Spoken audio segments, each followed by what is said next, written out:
Hi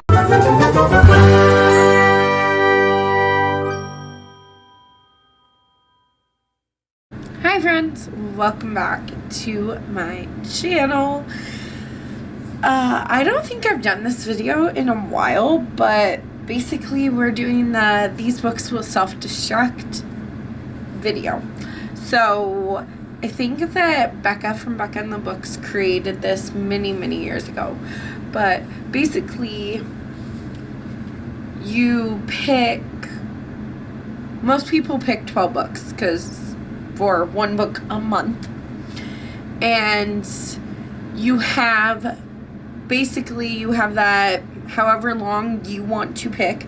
I'm gonna pick a year, so I have a year to read these 10 books, and if I haven't, then I'm gonna haul them without reading them, so they self-destruct in 1 year for me.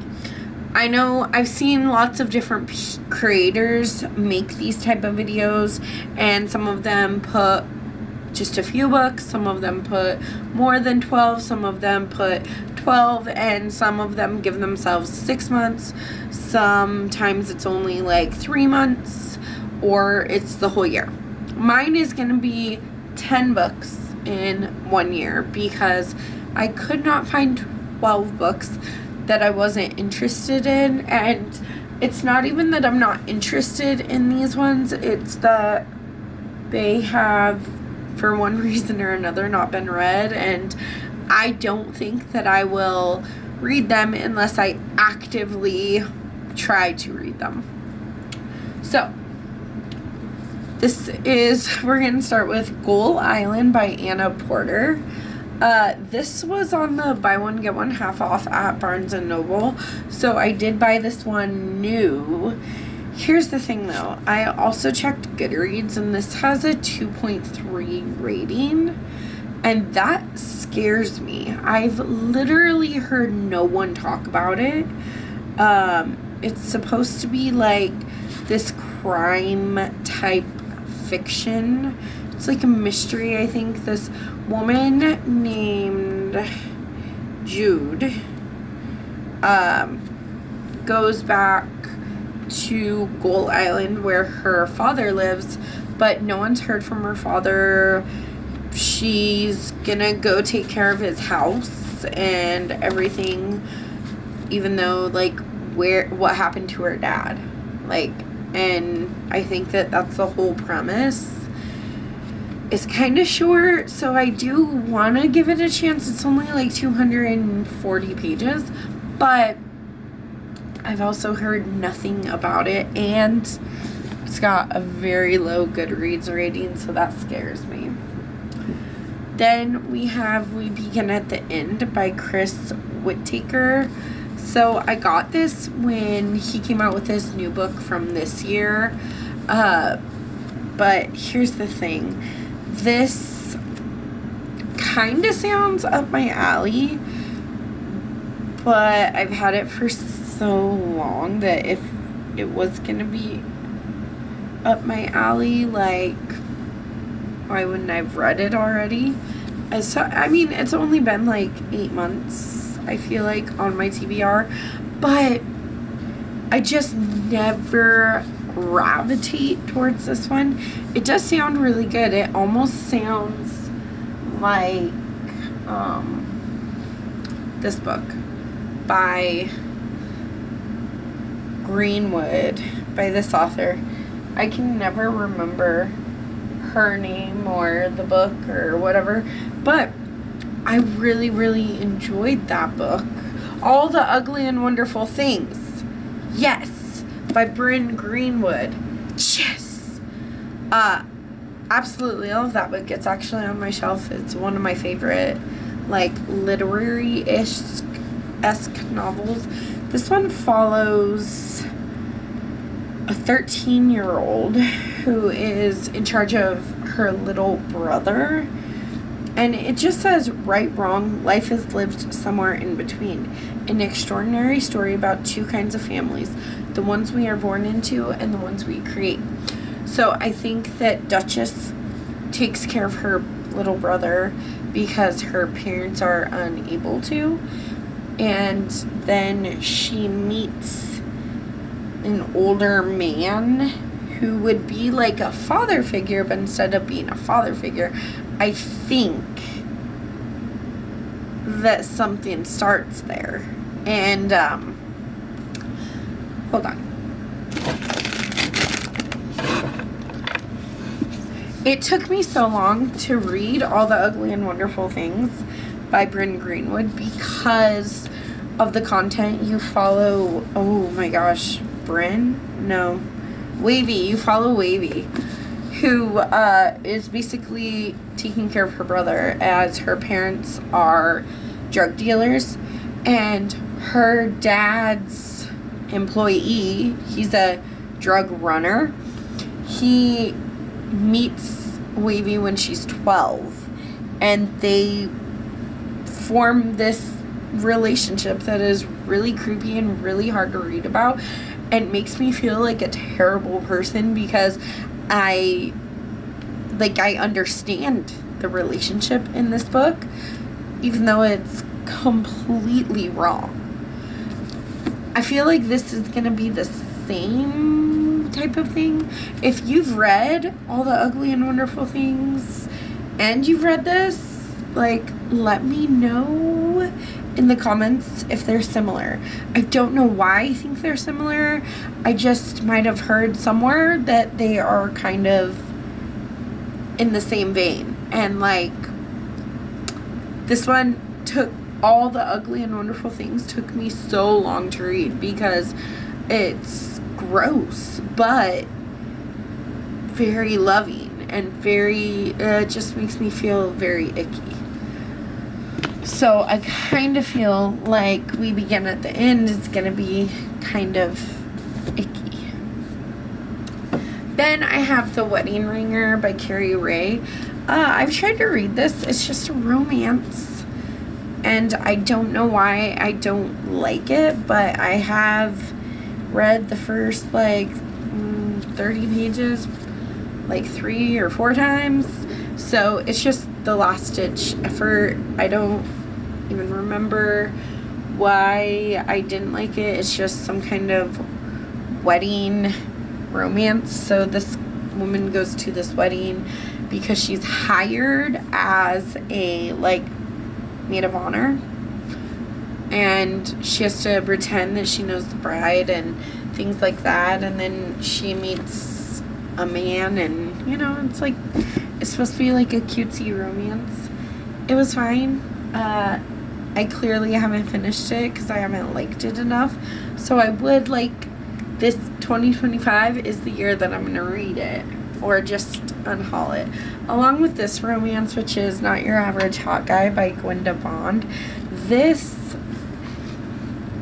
here's the thing, like, this follows Callie when she's having a bad time, I think. So she conjures up the devil, but instead of the devil, it's this demon right here. And then it's a relationship between them. And I don't think that's gonna be for me. So then we have The Dollhouse by Fiona Davis. And this one, I'm actively interested in all of them, or at least I was at one point or another. But this one just sounds super good. But however, it's a historical fiction. I don't do historical fiction. But you follow this model in New York in the 50s, in 1952. And she's trying to make it in modeling. And a little deep dark secret of mine is that when I was younger, I mean, I feel like all girls at one point or another want to be a model, but I always thought it'd be cool to go to America's Next Top Model, like, be on there.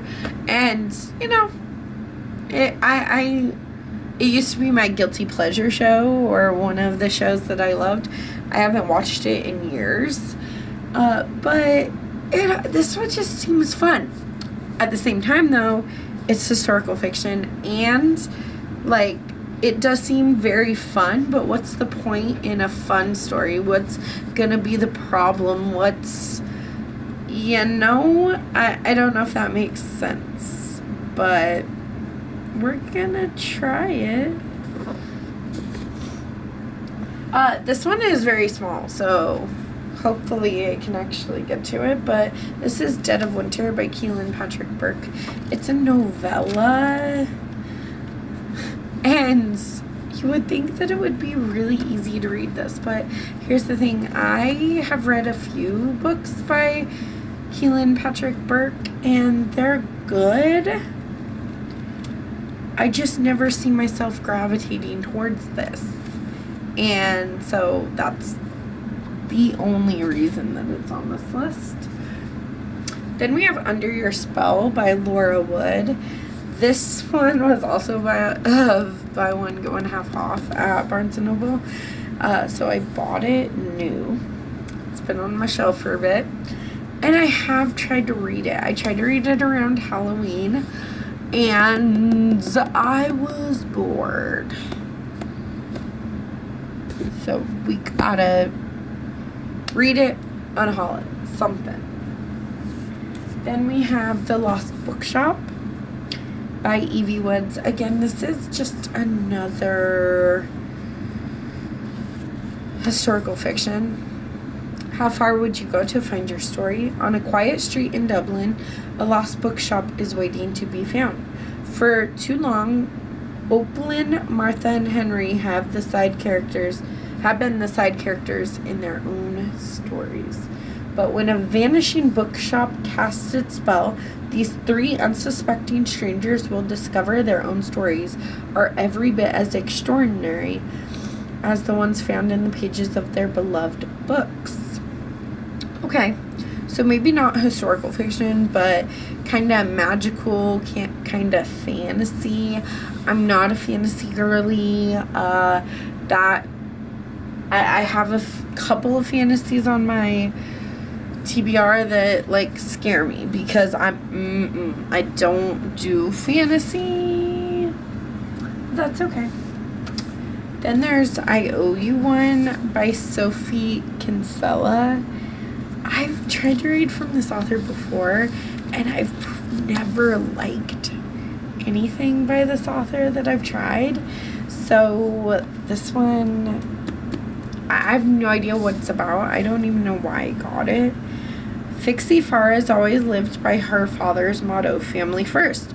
And since her dad passed away, leaving his charming houseware store in the hands of his wife and children, Vixie spends all of her time picking up the slack from her siblings instead of striking out on her own. The way Vixie sees it, if she doesn't take care of her father's legacy, no one will. Okay, so it's probably going to be a sad one. I just haven't really liked this author's writing before, so it's on this list. And the last one is The Rom-Commers by Catherine Senner. Here's the thing. I love Catherine Senner. I have 2 of her books already on my TBR, not on my TBR, on my favorites list. I really enjoy her writing. Her books are usually hard-hitting and something fun to read, but I believe that this follows, she's a screenwriter and he's an actor, and they fall in love, and I do not like Hollywood style books, so I'm very scared that even though it's Catherine Senner and I love Catherine Senner, that I'm not gonna like this specific book because of the Hollywood centeredness of it. I mean, I hope I like it, but I'm not sure that I'm going to. But these are my 10 books that that are gonna self-destruct in, well, I guess 2026. So I have all of 2025, and I think I will do my reaction video for this in February of 2026 because it is the end of January when I'm filming this. I'm not sure when you're going to see it, but hopefully soon. Don't forget to smash that like button and subscribe to my channel if you're new around here. If you have read any of these, like, let me know in the comments below which ones you think I would like, or which ones I need to prioritize before I just unhaul all of them. If I'm being real with you, I'm probably gonna read rom-comers. Like, I feel like I have to give it a chance before. I want to give all of them a chance, but just let me know which ones are your favorites, and I will see you in the next video. Bye.